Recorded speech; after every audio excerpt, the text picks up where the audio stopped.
All right, welcome back, everybody, to another episode of our Madden 25 Connected Franchise Owner Mode Fantasy Draft Buffalo Bills Ralph Wilson YouTube series.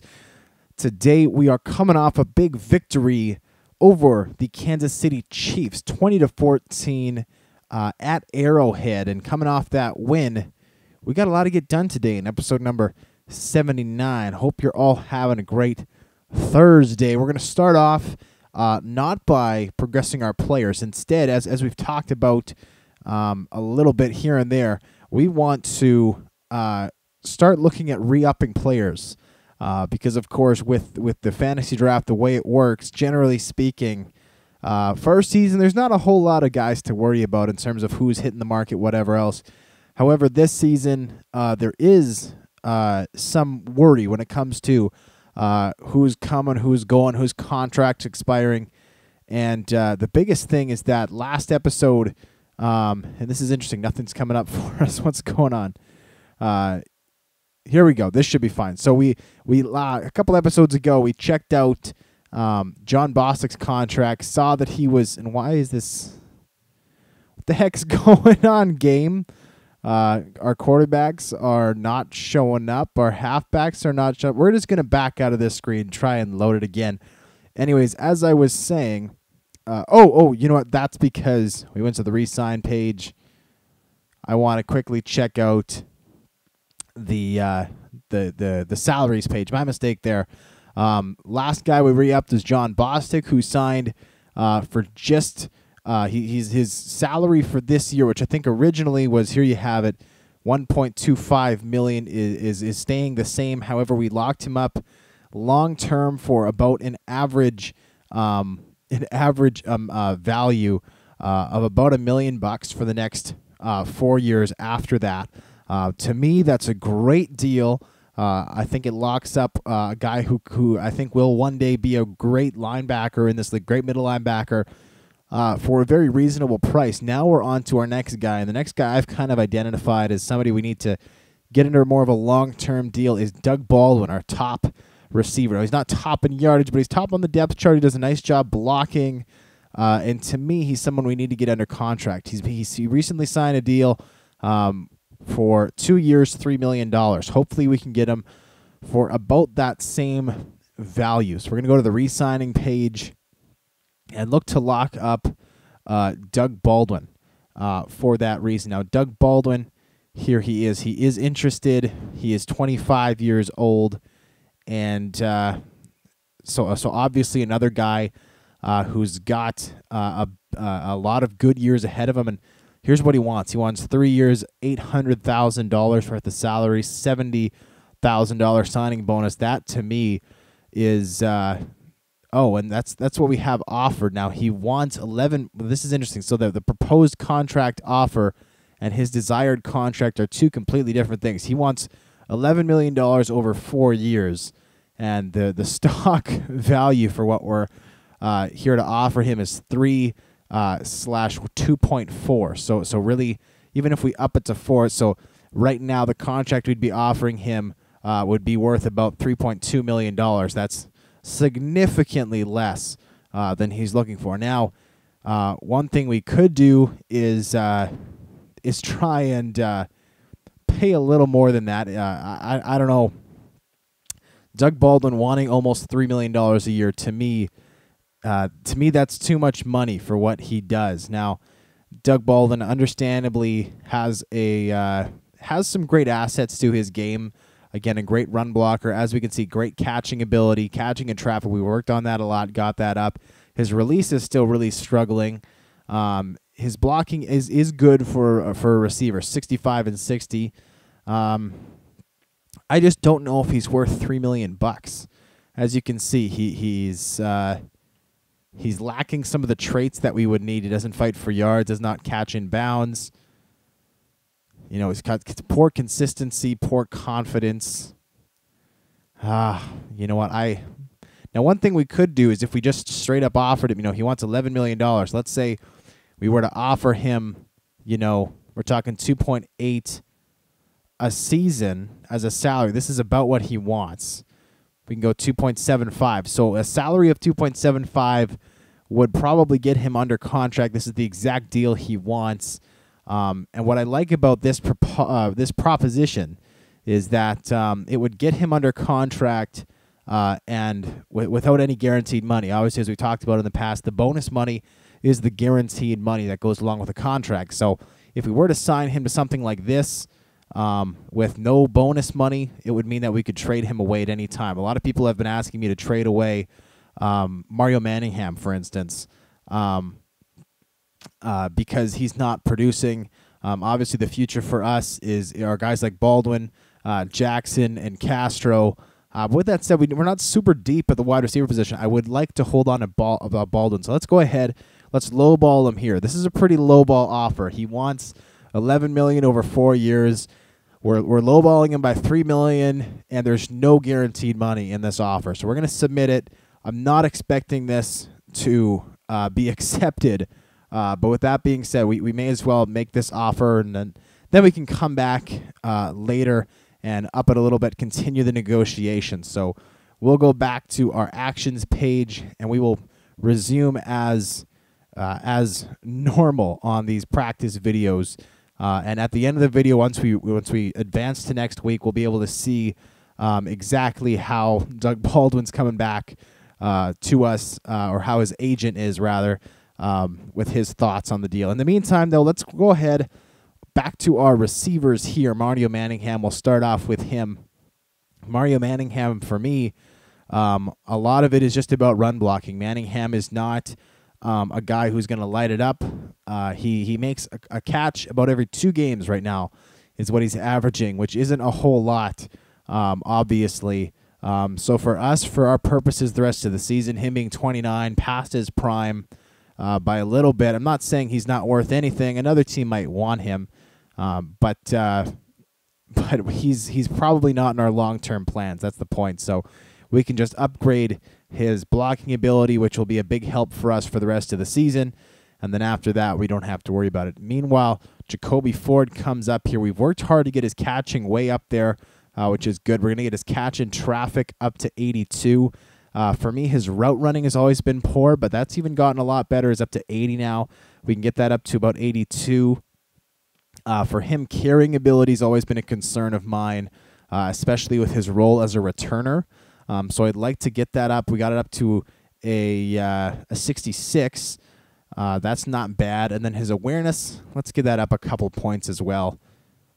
And after that, we should be able to spend his remaining points on his release, because his release is quite poor. Release is basically just the ability of a receiver to get by a defender who's pressing. You're using press coverage. That's something that we don't do a whole lot, but Vontae Davis, for example, is very good at. So that's what that is. Deshaun Jackson now. Deshaun Jackson, we've worked on a lot of his varying abilities. His route running has gotten better. We've improved his catching ability greatly. His catching in traffic, we've improved a lot. Personally, I'd like to get his consistency up to 4, make that full, so we never have to worry about that again. And after that, just work on his release. Again, because we have, generally speaking, smaller receivers, some of them just struggle getting off the line a little bit against the big Darrelle Revis and Richard Sherman type corners in the league.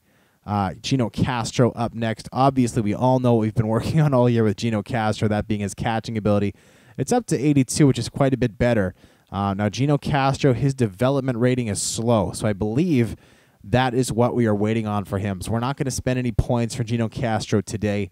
Now that he's up to 82, we got that up from the high 60s. We're going to wait. Again, he's only 23, so we're going to wait until the next time around where we can upgrade him. Doug Baldwin, who we're trying to get under contract for the long term right now, working on getting his awareness up. We can work on getting his release up a whole bunch. That's something that needs to improve, as discussed just a moment ago. From here, we're going to go on to our tight ends. I'll just say I'm excited to do that because Eric Baldwin came into this season already 85 overall. He was 80 overall, I believe, and his numbers have just been ridiculous this season. He is by far the leading candidate, as we saw on Tuesday, for the AFC Pro Bowl spot, the #1 tight end spot. And in addition to that, he is just tearing it up, on pace for 1,000 yards, averaging, I think, at least a touchdown a game, which is very exciting. Heck of a first pick for us this year, absolutely. And from there, so now we look at Doug Baldwin up to an 82, Jacoby Ford up to an 80. That's something to be proud of. Our receivers developing nicely for us. Pleased with what they can do. And as you can see, the stats here as well. Deshaun Jackson, these stats for him, he's played in just, what would that be now? He missed the first 3 weeks of the season, which means that he's played in just 6 games, 333 yards in 6 games. Not huge numbers, but if you span that over the course of an entire season, more than 50 yards a game, you're looking at between 800 and 900 yards of output. Not bad at all.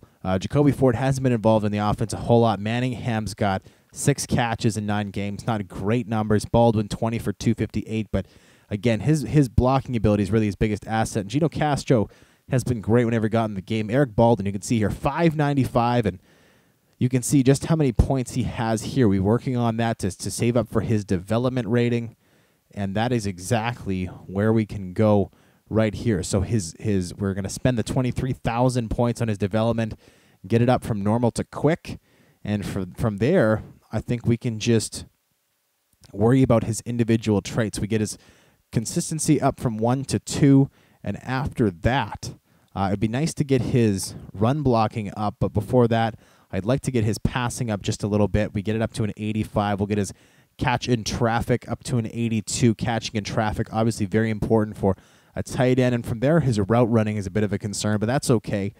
So young, and he's got such a high ceiling. I'm sure there'll be time to take advantage of all that. And there you go, Eric Baldwin, just 21 years of age, already 86 overall. Bound to be a Pro Bowl player this year. Probably the NFL most valuable offensive rookie for the 2014 season in the AFC and probably the league. So give the guy credit. He's doing a fine job. From there, we go to Jeff Cumberland. We can bring up his awareness, his route running a little bit. I'd like to see his catching in traffic get a little better. We upgraded that a bit, but it'd be nice to see more of that. From there, his run blocking, I think we've upgraded that a lot. It's already an 80. That's very good for a tight end. And after that, you know what? The catching, I guess we can get up a little bit. But, for a second tight end, a backup tight end, Cumberland, his abilities are already kind of above and beyond the Call of Duty, so to speak. He brings a lot to the table, that's for sure. And we can get his awareness up to 81. From there, we move on. And that's kind of surprising to me. I feel guilty for saying that almost. But Jeff Cumberland, when we picked him up, never looked to me like somebody who we could really use in the future a whole lot. I'll just say that. I never saw him as a long-term piece of this team. But fortunately, he has done some really nice things. He's been great in the red zone this season. He's a heck of a blocker, but yet has the speed and catching ability to also be a weapon himself through the air, as opposed to just somebody who can stand in and block. So, hey, give the guy credit. Next run of Niles Paul, our third tight end. Paul got his first catch of the season this past game. We've been working on Niles Paul for a long time. Niles Paul has crazy physical abilities, however, not the awareness nor the route running skills or the blocking skills to kind of match those. So he's been a long-term project for us. I didn't catch his age there. He is 25 years old, so we'll see how he develops as time goes on. Might be hard for him to come up from behind Baldwin and Cumberland and make an impact on this team, but hopefully at some point he's able to. And from there, we're going to move on to our scouting. Last time we scouted our corners that we're looking at picking up in the mid to late round of the draft. Given that we are looking at probably moving our developmental corner, Jason Romano, to the strong safety spot right now. So we're checking out these guys. We weren't able to check out all of their speeds, which is something I would like to do. I hesitate to invest in a corner without first checking their speed. Now, Jared Rich is up next. His awareness was just okay at a C. We missed the man blocking and the zone blocking and all that other stuff we checked out. His man coverage is just a B, not great, but I'd like to check out his speed, see what he at least has to offer there, and it is a B. So Jared Rich may be playing himself out of that right now. As for Hassam Akinwande, his awareness is a D, his man coverage is a C, and with him being just 5'10 and 23 years old already, not overly interested in checking him out any further. From there, Usak Krevich and Bermond are both here. Again, both 23 already. I think we checked them out a little bit, or at least we read their names. I would be interested to see what some of these guys have to offer, but not sure if it's worth the points at this point, because we have found a couple guys, particularly Delancey Philemon and Byron Bowles, both with great speed and some solid man coverage abilities, particularly Philemon, a guy who's just 20, really young, and not slated to go until the late 4th round. Could be a nice late 3rd round, early 4th round pick for us to fill that kind of developmental spot, that 5th spot on the depth chart.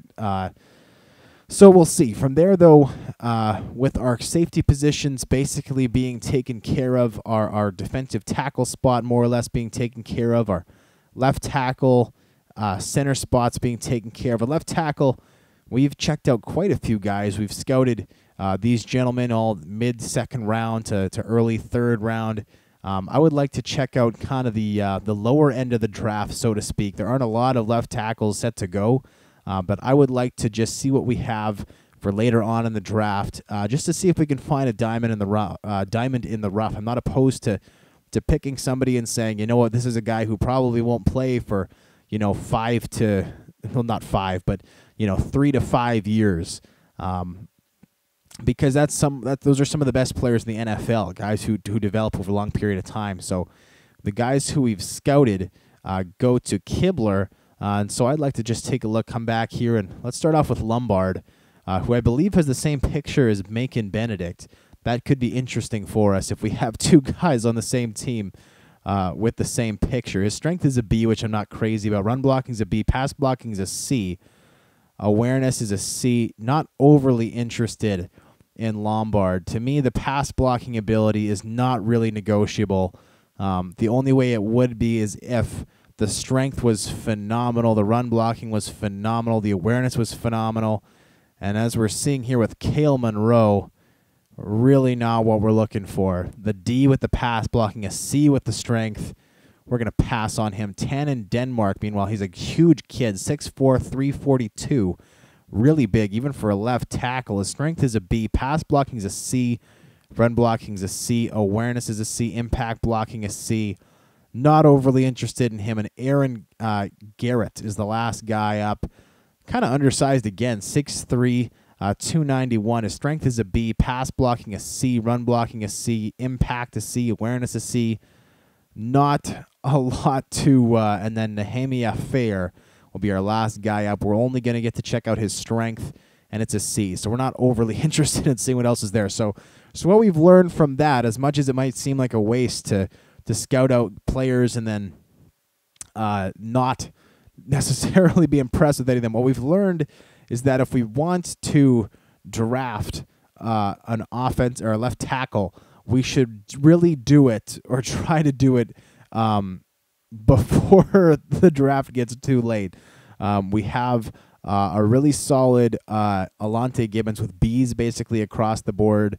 Not a lot to impress with his awareness, but his stamina, toughness, pretty decent. And then if we want to maybe develop somebody over a longer period of time, maybe Justin Kibler could be the guy. His strength is just a B, but he's got impact blocking and run blocking there. His pass blocking will take a long time to work up, but we could probably do that, no problem. I like the stamina being an A. I like the injury being an A. He could be a nice pick, and Glazier could be a nice pick as well. He's the only guy we found with a pass blocking rating of an A, which I really like. Additionally, he's also the heaviest of the three guys, which I personally like, given that I generally like oversized linemen. So that's our scouting for today. Onwards and upwards. We got some practicing to take care of. So we will advance week. We'll also get to see who we're going to play in episode number 80. Talk about a milestone. Episode number 80 on Friday tomorrow. As soon as this loads, it seems to take. I was talking about this a couple episodes ago in episode number 77.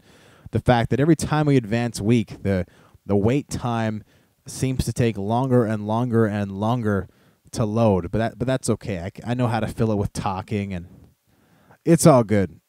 In the meantime, I'm also excited to see exactly where we stand in the AFC East.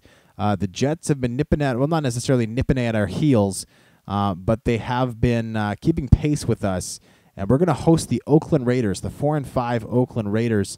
Additionally, we'll get a chance to see our standings really quick as soon as this loads again.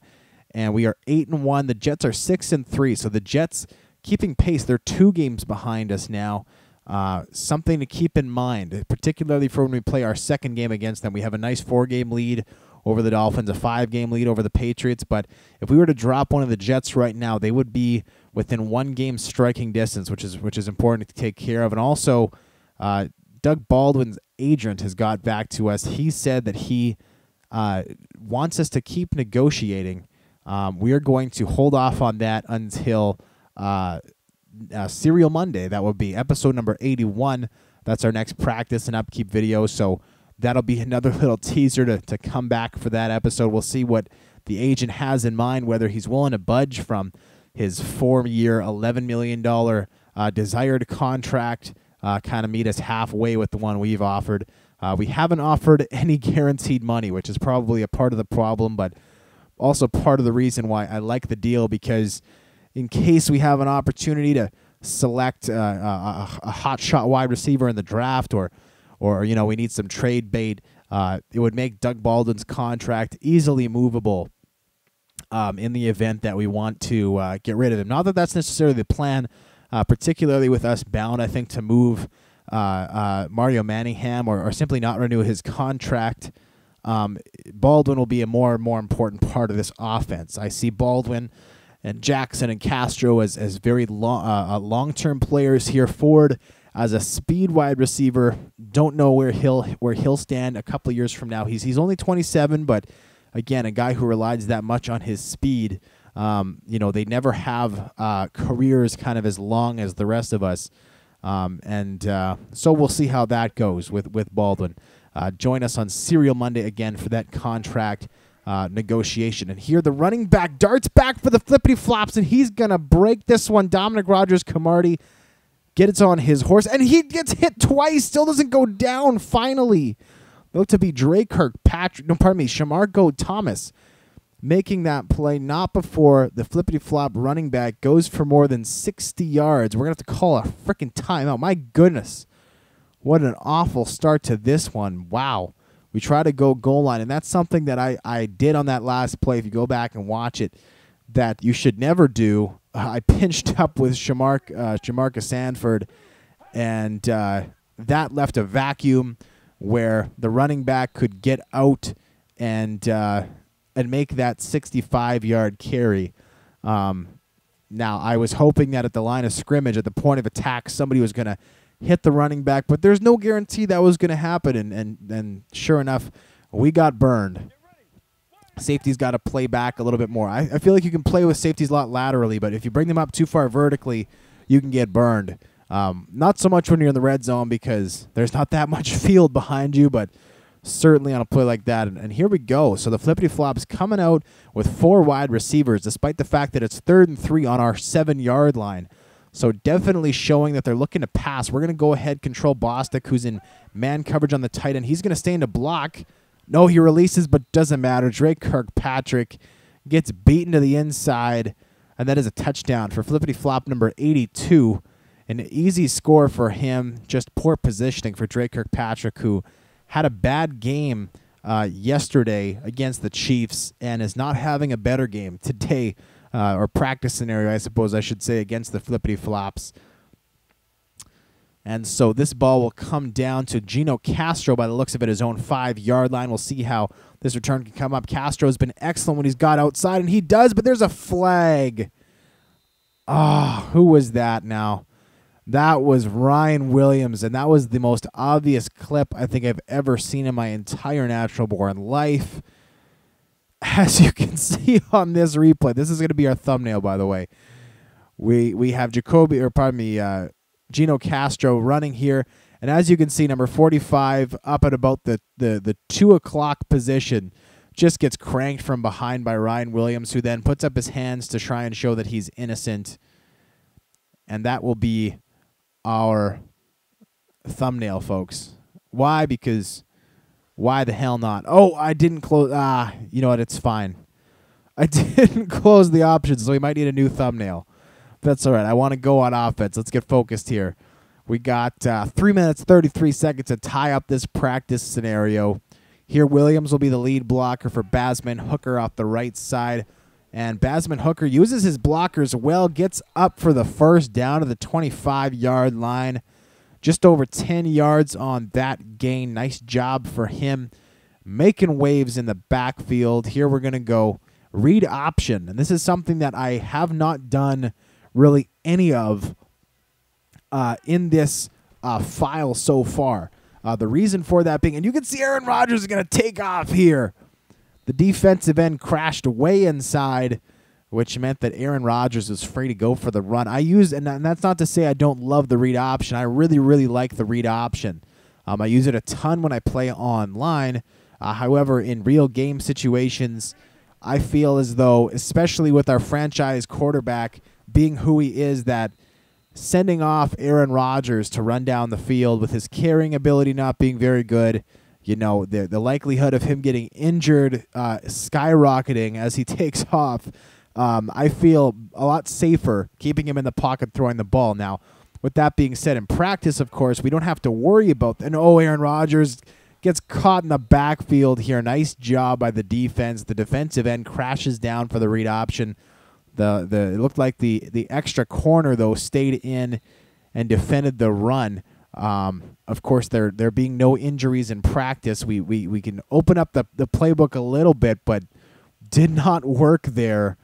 Nicely defended by the Flippity Flops, and so we need to convert here on third down. Jacoby Ford, one man to beat in the open field. He gets nowhere. Dragged down for a gain of 1, and so we're going to have to go for it. No timeouts. In the zone coverage, looked like Jacoby Ford was going to be able to come more or less wide open. Instead, he's kind of slow on his feet, and, well, we don't have much of a choice here. We're going to have to send everybody out, try and get the first down, and Eric Baldwin comes open over the middle. He brings it down, makes one guy miss, and that sets us up at the 25-yard line of the Flippity Flops for a first down. I love it to death, setting us up beautifully. And here we go. We're going to keep the ball in the air. Ryan Williams heading upfield, and we're not going to be able to get it away. Throw that one away. Williams covered well. Everybody else across the board seemingly covered well. If you saw an open man, then you saw something that I did not. Quite frankly, feeling the pressure, we get rid of that football. No harm done, though. It's still 2nd and 10. Not like that was 4th down or anything, and so we're going to be able to go ahead here. And Eric Baldwin's going to come open. The safety coming up on the man. And look at Eric Baldwin steamrolling a couple of flippity flops, getting into the end zone. And that, folks, makes it okay that I didn't get the thumbnail appropriately on the Ryan Williams penalty, because that is hilarious. Eric Baldwin lined up those two flippity flop players like they were pins in a bowling alley. I just went boss hog on their ass. Look at this. This is unbelievable. I can hide that. And, folks, we got a thumbnail. That's a beautiful thing. 2 guys just steamrolls them. Doesn't even matter that they're there. Just would-be tacklers left in the dirt. Eric Baldwin gets the touchdown.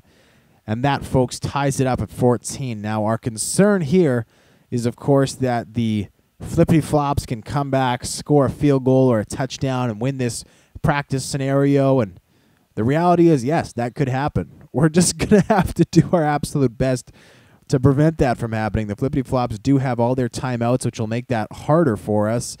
But we just need to do our absolute best to prevent that from happening, and hopefully cause a turnover, get a pick six, do something to try and help our offense get the ball back. Going to the air here, flippity-flop. Sanford there immediately. Dominic Rogers-Cromartie in on the coverage. The quick slant play goes for 9 yards for the flippity-flop. 2nd and 1 coming out here. 59 seconds left in the practice scenario. We got double halfback on either side of the flippity-flop QB. 3 receivers, tight end in the slot, and they stop here. The quarterback's got all day to throw, and he gets the halfback with some speed, and that goes for 17 yards. Quick timeout called by the flippity-flops. That's a real shame. Our defensive line needed to take advantage of that. We're not able to. That should have been a coverage sack. Here we're going to put in all defensive ends across the board. You can see there how much we're missing Bruce Irvin on that defensive line. He's been out for a while with an injury now. And look at this double move by the receiver. And this is, folks, this is 100% on that defensive line. That was a quick post route from the slot receiver that's going to cost us this practice scenario. As you can see, the quarterback drops back, and right here he should be assaulted by a defensive player. Instead, the receiver makes a double move once he hits the sideline, and there isn't a single coverage person in the entire league that's going to be able to stay with the receiver at that point. Unfortunate stuff. Our defense has let us down here. Hunter Ninkovich, Wilfork, and Gibson, you can go hold your heads in shame for all I care. Here they run it up the gut, and that'll go for a gain of 7 yards. And it looks to me like the flippity-flops are going to just kick this field goal here at their own pace. And once that's done, this practice scenario will be done, and we'll have lost. I think our 4-practice scenario win streak over. Here we go. It's up. It's good. Time's expired. And the flippity-flops do to us what we have done to them so many times in this last stretch of episodes. They beat us to end the episode. Too bad. So sad. Anyways, we'll join me tomorrow on Happy Friday for our 80th episode of this series. Man, can't believe it's already 80 episodes. Unbelievable in such a short amount of time. But that being said, it'll be a great game at home against the Raiders. I'll see you guys then. I'm Tuxedo T-Shirt, and I'm out.